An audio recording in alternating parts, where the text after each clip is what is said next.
Hi, welcome to the Mohua show. My name is Mohua Chinappa and I am an author, entrepreneur and ex-housewife.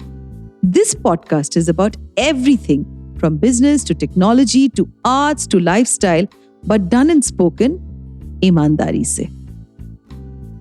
Hi, for today's episode we have Prabhu. Prabhu is a single dad who single-handedly is raising his son. He says his parents earnestly longed for a daughter, but had him instead.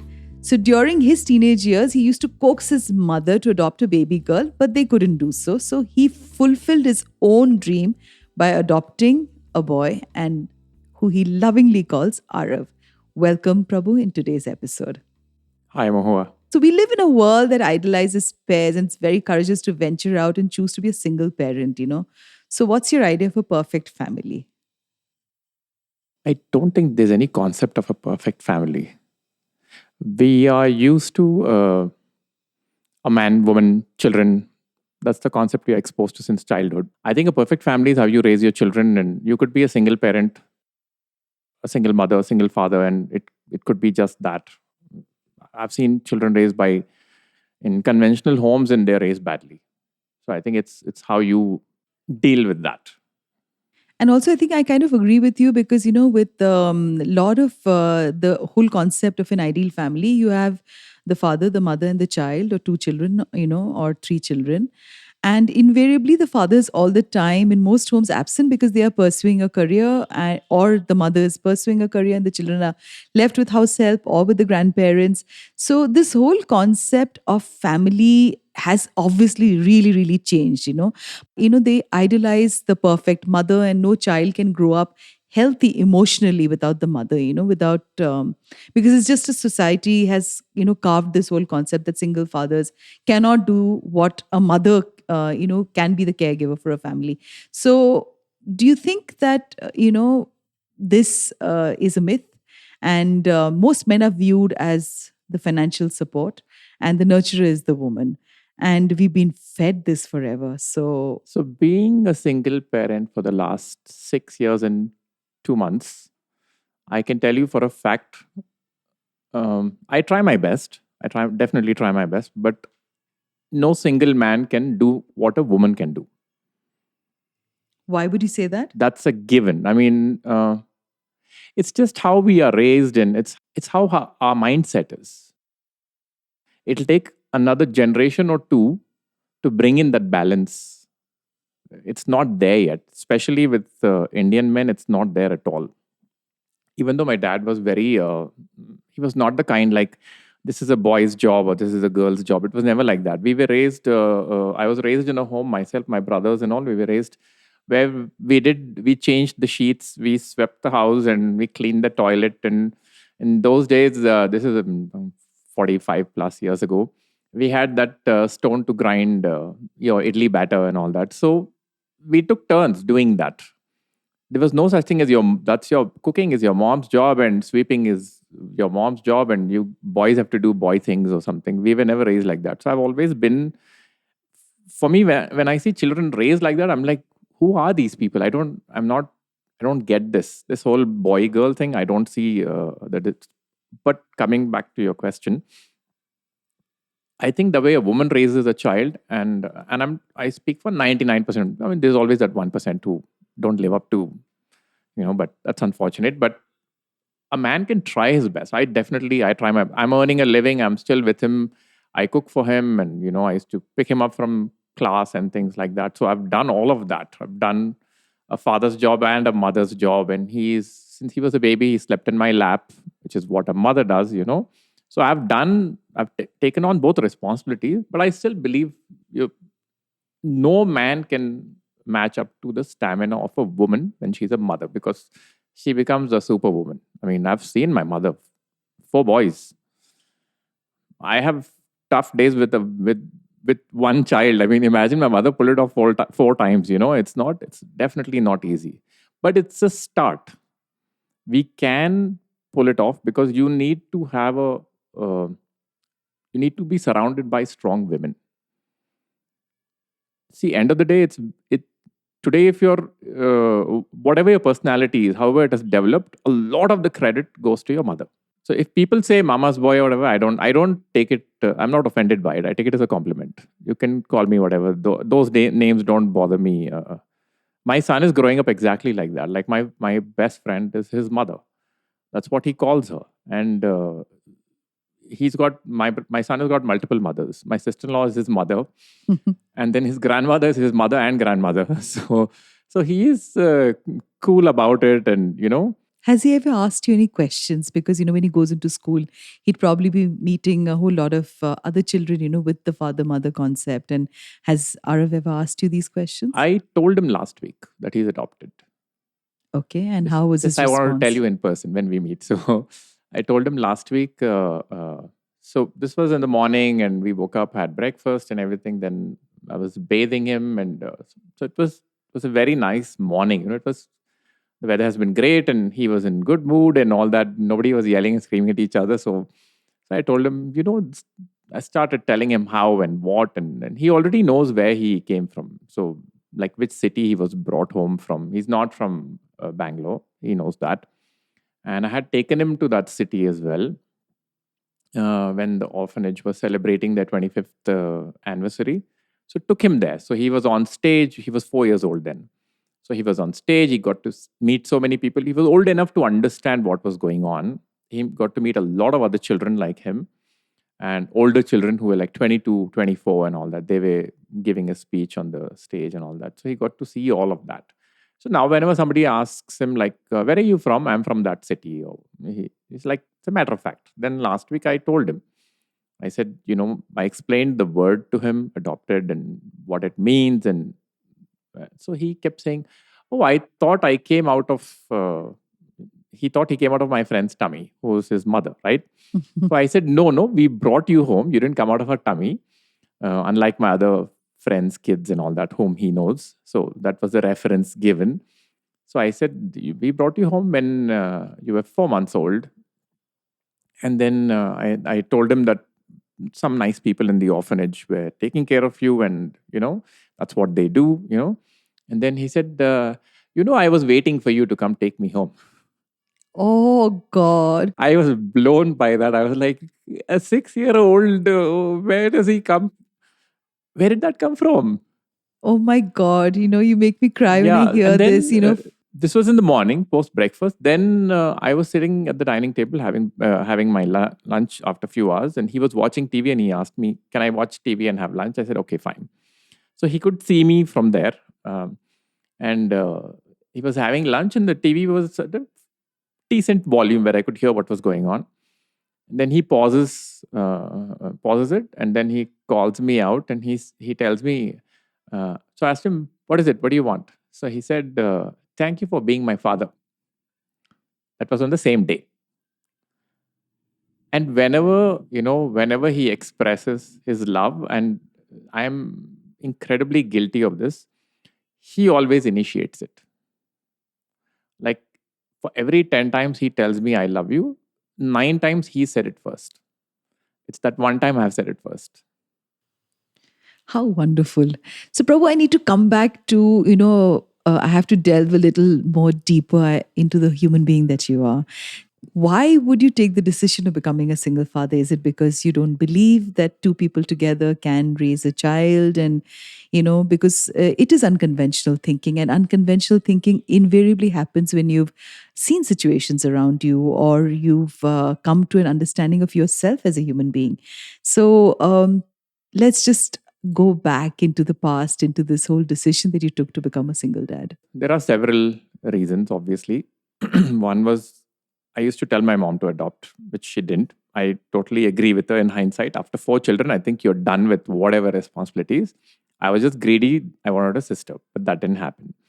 But that stayed in my mind. So as I was growing up, this was when I was 15, 16, I used to tell her. And everybody was like, stupid teenager, like, what? He's talking nonsense. Nobody took me seriously. As I grew older, it stayed in my mind, because even at 16, I was as serious, but nobody took me seriously. As I grew older, I had planned on doing that. I mean, I lived abroad and all that. So the plan was to adopt wherever I'm living. So wherever it's easiest. But I never got around to doing that, because, you start working, you start earning, you start investing money and you keep setting new goals for yourself. You want to buy a new house, you know, a new car, or you get distracted with all these material things that everything else takes a backseat. But this never left my mind, and getting married was never an option, obviously. So I was totally happy being single, living my life the way. And my dad passed away very early on. It was my mom. My dad passed away when I was 17. So I hardly got to know him in my uh, older formative years, like when you actually develop a personality and all. I never got to know him enough then. It was always my mom. And she never, I think in all the years she was around, she asked me twice, don't you want to marry? I'm like, no, I don't want to marry. I'm happy the way I'm. Okay, fine. It's no emotional blackmail, no nonsense. I used to tell her repeatedly that I'm going to adopt eventually. And she, unfortunately, she never got to see my son. She passed away before that. But I wish she was around to see that. But that stayed around in my mind. I always knew that I will come back to India. I will adopt. I was only waiting for the law to change. So that day the law changed, it changed in 2015, September 1st.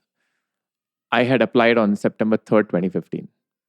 So I didn't even waste any time. The website was not working for the first 2 days, so not my fault there.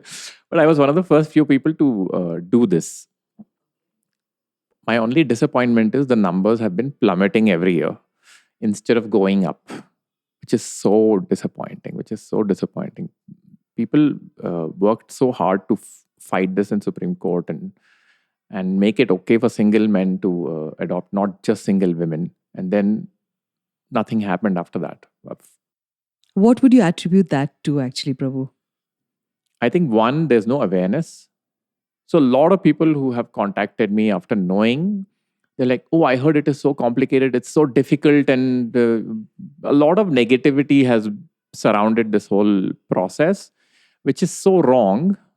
It is not like that.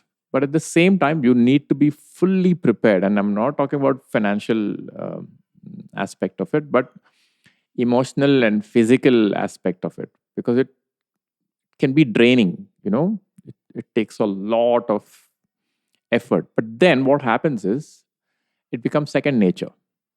It's like when you learn to drive the first time, you're like, oh, there's a vehicle coming from here or from there. And, I have to look at the signal. I have to change the gear. I have to do this. After a point, it becomes second nature. You get in your car, you wear your seatbelt, and it's just like, oh, I know what to do. So the first few days or a month or two or whatever, it's always going to be difficult because somebody's handed you a human child. You get to keep that child, and there's no return policy. I mean, you can, but one should not, obviously. You shouldn't. Return policy, Yes, I'm so sure. you Quite. can't step into it with that mindset. No, let me try for a few months. If it doesn't work out, I'll take him or her back. That is, you Yes. don't go in with that mindset at all. You have to be fully prepared. Like you need to have enough people in your life to fall back on. You're talking about a support Support structure around system. you, right? Yes. So So it's, I will again also ask you about this question in schools, okay? Because having been a mother myself, hmm, we've had school groups of mothers, right? The WhatsApp group has hmm. been only mothers. There has never been a WhatsApp fathers group in which, we've discussed. In fact, today in the evening, I'm meeting a mother whose son and my son studied together. And was that difficult for you? Because, to not to stick out like a sore thumb, maybe some in some occasions. Of course, Aarav is very young right now, but I have you looked ahead, because now there'll be exams and there's going to be tuitions. There will be so many other issues that generally we as mothers in the group we discussed. So, do you feel left out in that? So he went to a Montessori nearby for 2 years, and this is the negative of this. People shouldn't think everything is rosy, by the way, but that should also not discourage you from taking this decision. So the negative of it was when I used to drop him off. Uh, 90% it used to be mothers near the gate, and which is understandable. I get that. Sometimes the dad would drop the kid off in the car and go to the office or whatever. And most people would say hi. But as time went by, because he was there for 2 years, some 3, 4 months, 6 months into school, I figured out that there were groups. like 4 or 5 mothers or whatever, like their kids would play it on weekends, or they had play dates or go out or whatever, take them to McDonald's or some whatever, they liked. So Ara was never a part of any of this. He was only friends with another kid who used to live 2 buildings away from us. So we used to go together in my car every morning. So that girl, her mother, Aarav, and myself, and then afternoon I would pick them up in my car, and that ended when school ended. So we've never spoken after that. That lady and her kid. Aarav still misses her, but they are not in touch. So I sort of gave up because I didn't want to chase people if they don't want to keep in touch. I mean, I'm not going to force myself on you. But this is it's inevitable. You can't help it. It's I wish people were more like I would get judgmental looks like, why is the dad coming every day, or but I had told the school already that I know the school because my friend's daughter studied there and I know the teachers, so I had told them openly, adopted and all that. So don't worry, we will make sure that he's not bothered or anything like that. Obviously other parents found out, but they always wondered why I'm single and what is going on and all that. I i don't think people, unless you become friends with me, have a right to know what is going on. you know you can sit and speculate all the rubbish and nonsense you want to. I mean, or you can just come and ask me. That's also easy, but people choose not to go that path, like but I don't, it never affected him, honestly. It bothered me a little bit, but not him. How wonderful. I think that's the resilience of children, Yeah. because the world that you expose them to is the world that they will see. And, it goes back to that first topic that you spoke about, that, strong mothers also raise strong men Yeah. and strong boys, but I just wanted to ask you and talk to you about, Supriya Sule brought the bill to legalize same sex marriage in India, Hmm. in the second budget season, right? Session. So why do you think it's taking so long for India to bring in this much needed reform in the policies? So what do you think about this? Is it because of society? Whether we like it or not, we are a very regressive society. Anything that, even including single parent, which is a foreign concept from those other people's perspective. They're like, I'll give you an example. When Aarav was 6 months old, so for the first year and a half, I didn't work. I just stayed home. Like, I would take breaks once a week. My friend would give me a break and all that, so that I can sleep through the night, because he was being fed every 3 hours and things like that, which is normal. I mean, this is a baby. So my opposite neighbor, opposite my apartment, not my in my apartment, there was a family living there with teenage boys, and the mother, she stopped my maid near the gate one morning, and she asked her, how come he has a child? So she said, oh, he's adopted. Because I was always home, my car was always parked, I was not going anywhere and all that. So how come he has a child? He's adopted. So, oh, somebody just handed him a baby, is it? How come? Why does he want a baby? That is the mindset people have. They don't see it from a perspective, such a nice thing, Somebody thought of that. Somebody should have, more people should do that. That is not our mindset. This is our mindset. What people like you and I think, we are we are not even 1%. How do you negotiate this, Prabhu? Because it must be difficult on you emotionally. My support system, it's like, I'm touch wood, it's like amazing, my support system is like brilliant. I mean, everybody's there. If I just call either my brother, sister-in-law, my close friends, or whoever, they will show up in 20 minutes, and we all are we all are within 1.5 kilometers, and that was by design. We all live near each other intentionally. That's the plan. Because you can't move from neighborhood to neighborhood or city to city trying to find that comfort zone. You just have to create it. For all our listeners right now, I want you to hear Prabhu repeat the word that you need to create your comfort zone. And often, so many of us, we think that if you're going through a divorce, you're going through a breakup, and you're going through a huge challenge in your life, we feel that maybe if you shift cities and things will work out, which is not true. It's about finding the comfort in the place that you're in. Correct. But coming back to the fact that, being a parent is a tough one, right? Our life just completely goes awry. Okay. I mean, your schedules change, your socializing changes. You can't go out, that much like the way you did in the past as a young person. And, you suddenly are accountable, to not leave your child behind, the responsibility, which of course Indian parenting, most men lack that. And I find them, and I'm going on, on the show while saying that there's a very small number of same-sex marriages where the man takes on the entire responsibility apart from the financial part. So in your life, Prabhu, what are the kind of changes that you felt that maybe you would like to put back on track after Aarav grows up? Is there anything of that sort? Because he will grow up and he will move on. He will have a life of his own. Oh, I plan on retire. See, my original plan was to retire by 40. But then Arav came into my life at 43 and a half. And then my new chapter began. I mean, I have to focus on earning money. Until then, I was fine with earning less as well because I'm not a greedy person. I was content with what I had in my life. But then this change happened, and for the better, obviously. And I have to, my professional life started again. But then by the time he turns 18, I'm definitely retiring. So I have another 12 years to be financially solid.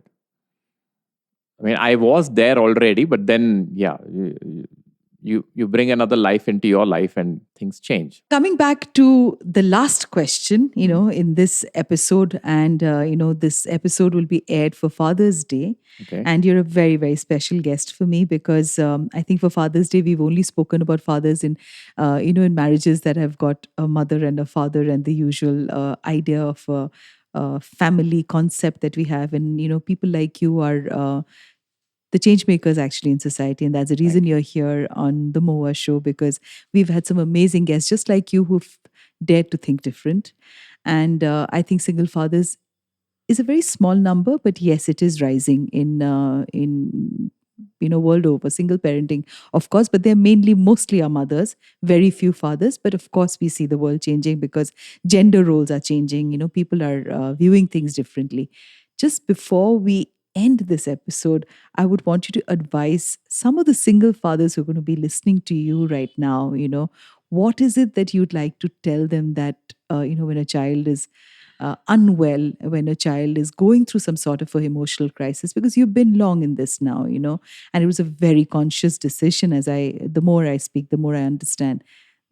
Would you like to say some words, because sometimes people are also single, not out of choice because their spouse has Yes. passed away. Sometimes it's a divorce. Sometimes it is a very nasty divorce. And sometimes the mother is just left and walked out, and there are stories like this. I think single fathers need to be more patient because patience doesn't come very easy to men as it does to women. And we definitely need to be more creative.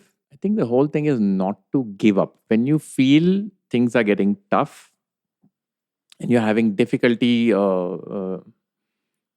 managing your child for whatever reason, whether it is a lot of work you're dealing with in your own life and then the child is being difficult or unwell or anything, patience is key and don't lose your temper, which I need to have a grip on. But yeah, easier said than done. But yeah, when a child comes into your life, you realize whatever you have learned, whatever you think of yourself, a lot of it becomes very irrelevant because they teach you a whole new meaning of what you thought was right wasn't exactly right. There's a new right now, the things you learn is mind boggling from a child. And we should never underestimate children that, oh, you're small and what would you know. The wisdom that comes out of a child is way beyond all our years of experience. It's not the same.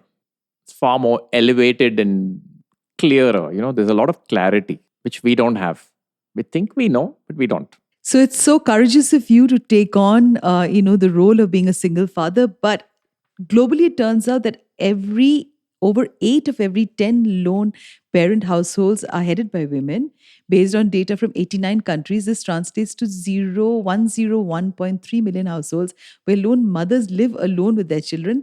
Many other single mothers live with their children in extended households. Okay, according to a study by the University of Toronto done in 2016, of the world's 2.3 billion children, 14% are growing up in a single parent household. In the US alone, fathers make for 4% of the total single parent households, which shows in the US 2015 census report, India is far, far behind. But according to the head of a city school affiliated to CBSE, around 7 or 8 years ago, the number of children with single parents was only 1% to 2% of the new admissions, which now stands at 15% to 20%. So, yes, we are changing as a society. There are Wow. 320 billion children worldwide between 0 to 17 years of age living with single parents, mostly headed by single mothers, and near about 2.3 billion children are living in India where they're also being raised by single fathers too. And the data is not yet fully clear, but yes, the world is shifting, and we have many more single fathers who would love to hear this episode today with Prabhu. And we wish Prabhu all the best and lots of love to Aarav. And thank you so much for being on today's episode. Thank you so much.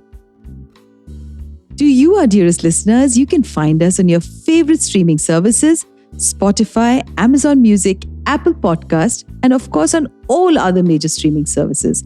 With loads of love, we are The Mohua Show, where we talk ईमानदारी से.